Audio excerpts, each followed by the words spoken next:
the Pokemon TCG online, typically on Wednesdays. We are a day late and $1 short. Sorry about that, guys. Sometimes life gets in the way and we're always a little late. So here we are, Pokemon TCG online. Let's go ahead and see what our daily is here. Today I'm going to focus on, oh great, we got a breakpoint pack that I can open for you guys then. We're going to focus on deck building. I'm going to go over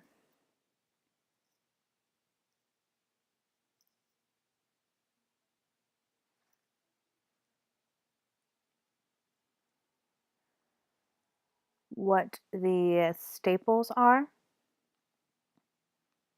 So first and foremost, I guess what we should do is explain what a staple is. Staples are typically standard format cards that every player should have. They essentially make up the strength behind your deck. Typically, it's to get the cards you need, to get the cards out, get support, or supporters, rather. That being said, I can't guarantee that I have all of them, but I can definitely say that I have most of the main supporters that will complement. Typically, supporter cards are trainers. Not always, they can be supporters, items, and even Pokemon due to special abilities and things like that. So let's take a look here. Ultra Brawl is definitely one of them. Discard 2 cards from your hand. If you do, search your deck for a Pokemon, reveal it, and put it into your hand.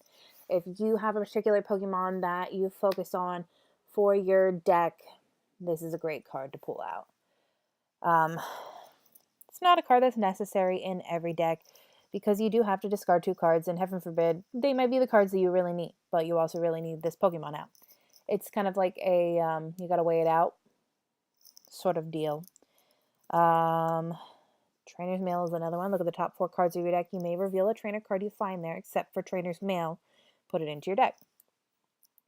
Pretty simple. It's an extra card in there just, to get another trainer out. But N is another one that's really great. It's each person shovels his or her hand into his or her deck. Then each player draws a card for each of their remaining prize cards. If you are just pulling absolutely horrid cards, you're not getting anywhere, you're not pulling anything, this is a good card. One, if they have something set up in their hand, it could mess them up. Could also benefit them. Same for you, though.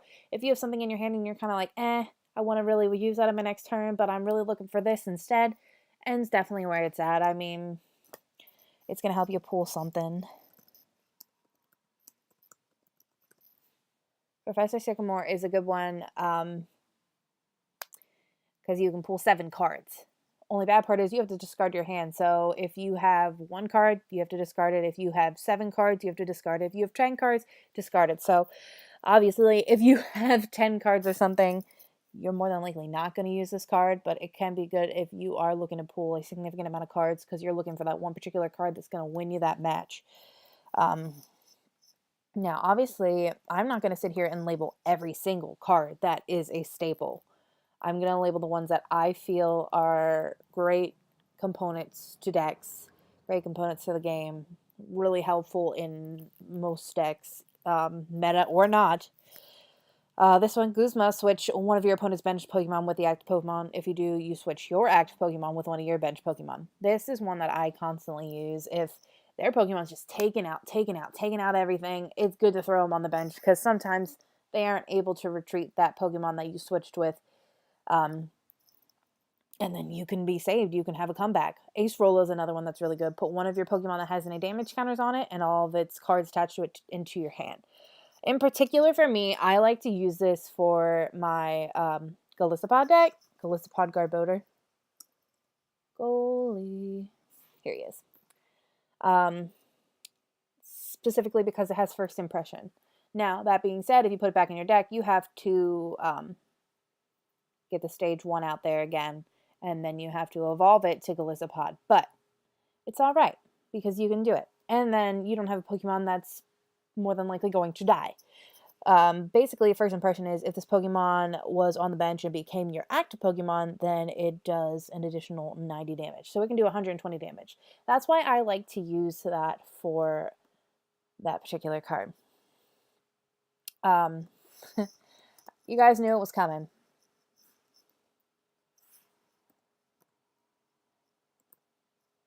Here it is. Tapu Lele. It's a card everybody wants, card everybody needs. Specifically for Wonder Tag, when you place Pokemon from your hand onto your bench during your turn. Let me get you a better look. You can search your deck for a supporter card, reveal it, and put it in your hand, then shuffle.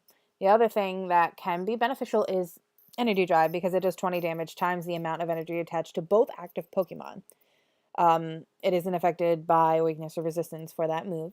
And then Tapu Cure, heal all damage from 2 of your bench Pokemon. So, really great moves if you're looking to use it as a staple for the ability or even for the attack. It can really, really do some damage.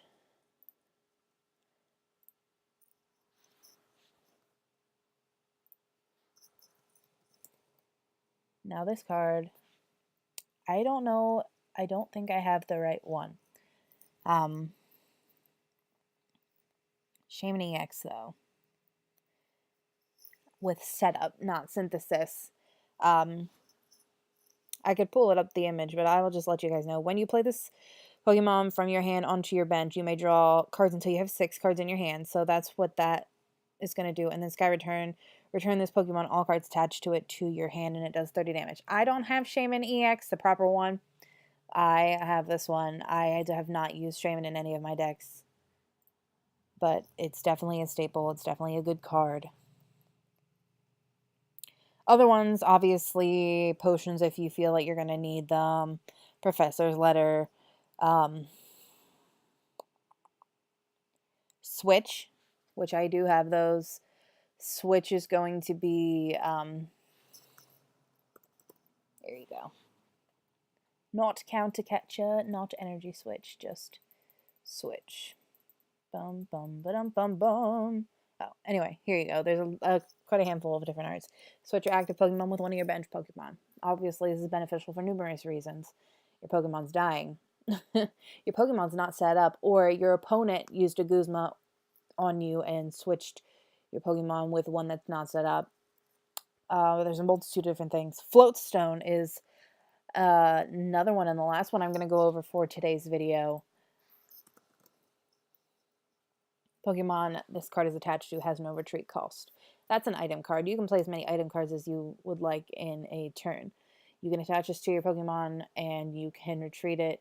This is also good for Golisopod, and I like to use it for Tapu Lele as well, because sometimes the attack that Tapu Lele has, it just doesn't do the damage that you need it to, and you might have another Pokemon set up that's going to get you to where you need to go.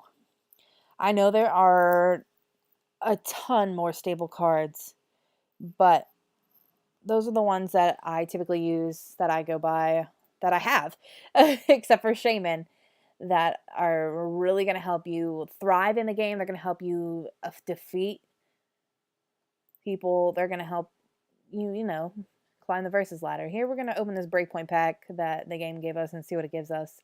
See if we can benefit at all today. Alright, so we got Slowpoke and we got this Reverse Hollow Trubbish. And for our rare, we got a what appears to be Hollow Trevenant. As long as this Pokemon is your active Pokemon, attacks of your opponent's basic Pokemon cost a star more, an energy more. That's not a bad move. But products received. Fantastic. Alright, clear that out. Don't really have many friends online. Make sure you guys add me, Pandemonium.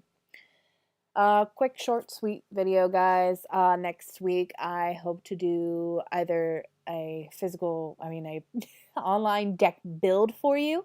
I just have to come up with something and throw some of those staples in there so that you can see an example. If you have any questions, comments, concerns, throw those down in the comments. If you enjoyed the video, go ahead and give me a like. Thank you guys so much for watching. Subscribe if you're not already, and we'll see you on Friday.